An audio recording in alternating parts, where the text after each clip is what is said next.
پاکستانی صحافی ارشد شریف کے کینیا میں قتل کے واقعے پر کینیا کی پولیس کے ابتدائی بیان میں اب کوئی صداقت نظر نہیں آ رہی ہے۔ حکومت دعویٰ کر رہی ہے کہ ارشد شریف کی شہادت ناکے پر نہ رکنے اور غلط شناخت کی وجہ سے نہیں ہوئی بلکہ ٹارگٹ کلنگ کی وجہ سے ہوئی ہے، اور اب کاؤنٹر ٹیررزم کینیا نے بھی تصدیق کر دی ہے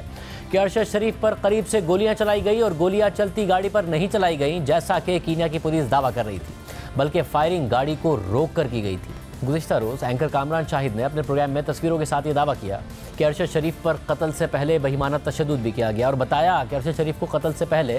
3 گھنٹوں تک ٹارچر کیا گیا، ان کی پسلی کی ہڈیوں کو توڑا گیا، ان کی 3 انگلیوں کے ناخن بھی اتار دیے گئے اور 2 انگلیوں کو فریکچر بھی کیا گیا، جس کے بعد اس پورے واقعے پر بڑی سوالات اٹھنے لگے۔ اور آج کاشف عباسی صاحب نے بھی اپنے پروگرام میں بتایا کہ ارشد شریف کو غسل دینے والے افراد نے بتایا کہ ارشد شریف کے کچھ ناخن نکلے ہوئے تھے، ان کی انگلیاں بھی بڑی ہوئی تھیں۔ اس صورتحال پر بات کرنے کے لیے ہمارے ساتھ موجود ہیں پمس اسپتال کے ڈائریکٹر ڈاکٹر خالد مسعود، اس کے بعد وزیر داخلہ رانا ثناء اللہ صاحب بھی ہمارے ساتھ موجود ہوں گے، کیونکہ جو پاکستان سے ٹیم گئی تھی وہ اپنی تحقیقات کر کے واپس آئی ہے، تو حکومت اس حوالے سے کیا کہہ رہی ہے۔ ڈاکٹر صاحب بہت شکریہ میں شو میں جوائن کرنے کے لیے۔ ڈاکٹر صاحب ظاہر ہے ارشد شریف صاحب کی جب لاش آئی تو پمس اسپتال میں بھی ان کا پوسٹ مارٹم کیا گیا اور بہت ڈسٹربنگ تصاویر سامنے آئی ہیں، اور یہ بات کہی جا رہی ہے کہ ان کے اوپر تشدد بھی ہوا تھا۔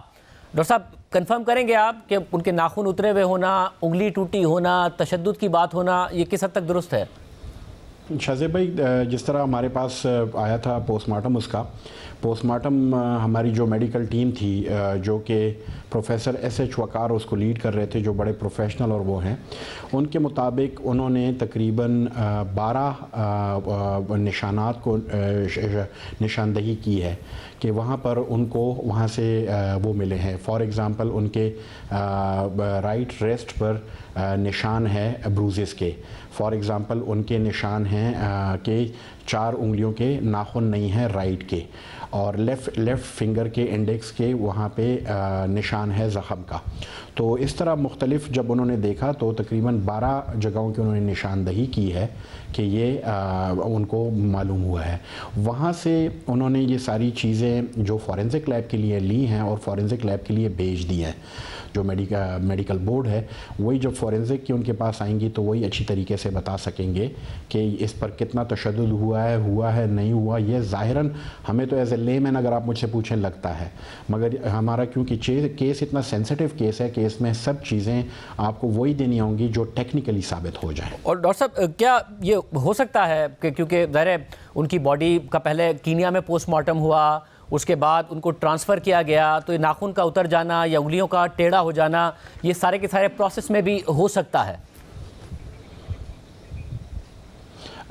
شاہزیب بھائی دیکھیں، کیونکہ ہمیں کینیا کا پوسٹ مارٹم ملا نہیں ہے۔ کینیا کا پوسٹ مارٹم اگر ہمیں مل جائے آفیشیلی کہ وہاں پر انہوں نے پوسٹ مارٹم میں ان سے کس اعضاء سے چیزیں لی ہیں، کہیں انہوں نے ناخن وہاں سے نہ لیے ہوں، یہ بھی ہو سکتا ہے،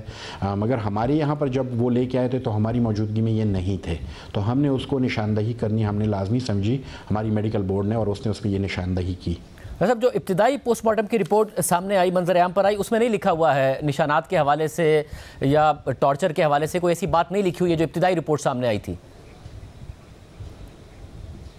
ابتدائی رپورٹ ہم نے آپ کے پاس آئی ڈونٹ نو کہ کون سی رپورٹ ہے،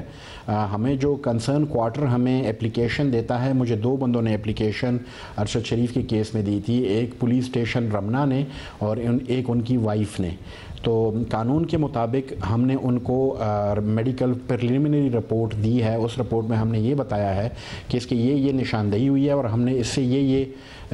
جگہ لی ہے، یہ ہم نے بایوپسیز لی ہیں، وہ لی ہیں کہ ہم نے جہاں پہ فورینزک لیب کے لیے بھیجنے تھے کہ فورینزک لیب اس کو آئیڈینٹیفائی کر کے بتا دے، تو ہم نے کنسرن کوارٹر کو دیا ہوا ہے۔ کنسرن کوارٹر اس میں ہے پولیس، جس کو پولیس اسٹیشن رمنا ہے، ان کے ایس ایچ او کو یہ ہینڈ اوور کیا ہے۔ صاحب یہ بتائیے گا کہ ان کی والدہ نے ظاہر آواز اٹھائی کہ انہیں ان کے ساتھ پوسٹ مارٹم کی رپورٹ نہیں شیئر کی جا رہی ہے، پھر انہوں نے عدالت سے رجوع کیا، عدالت نے پمس ہسپتال کو نوٹس بھی جاری کیا ہے، کیوں نہیں شیئر کی جا رہی ہیں پوسٹ مارٹم کی تفصیلات ان کی فیملی کے ساتھ؟